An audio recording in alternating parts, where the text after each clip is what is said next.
Umaasa ang mga miyembro ng Senado na mas maraming batas pa para sa kapakanan ng mamamayan at ng bansa ang maipapasa sa ilalim ng 16th Congress.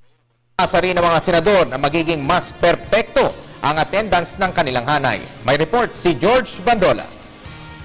214 ang session days ng Senado nitong nakaraang 15 Congress. Pero base sa inilabas na record ng Senate Journal Service, perfect attendance sina Acting Senate President Jinggoy Estrada at dating Senate Majority Leader Vicente Sotto III. Perfect attendance din si dating Senador Mig Zubiri, subalit naudlot ito nang magbitiw siya sa pagkasenador para paupuin si Senator Coco Pimentel. Pinakamarami ang absences ni Senator Miriam Defensor Santiago. Pagkakasakit ang pangunahing dahilan ng hindi paglahok sa mga session ni Senator Santiago na may kabuuang 120 days. Pumangalawa naman si Senator Panfilo Lacson na may 83 days na absences dahil sa hindi nito pagpapakita sa Senado habang mainit ang issue ng Dacer Corbito double murder case. Pangatlo si Senator Antonio Trillanes na nakapagtala ng 79 absences. Pinakamarami dito ay noong panahong nakulong siya simula noong 2007. Pumang-apat sa may pinakamaraming absences sa Senator Alan Peter Cayetano na may 72 araw na pagliban habang pumanglima naman si Senator Manny Villar na may 65 pagliban.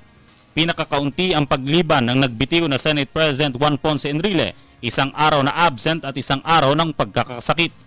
Base sa paglilinaw ni Director Hazel Luisima ng Senate, kasama sa mga absences ang sick leave at mga official mission o biyahe sa loob at labas ng bansa.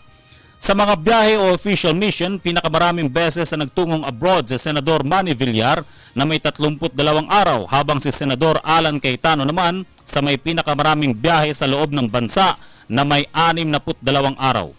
Perfect man o hindi ang attendance sa mga senador noong nakarang kongreso, may tuturing naman na naging produktibo daw ito ayon kay Senator Soto dahil sa pagkakapasa ng ilang natatanging batas tulad ng Anti-Money Laundering Act, Anti-Cybercrime Law, Reproductive Health Law at Juvenile Justice Act at ang pagpapa-impeach sa dating Chief Magistrate ng Korte Suprema ang buod ng performance ng nakaraang Senado.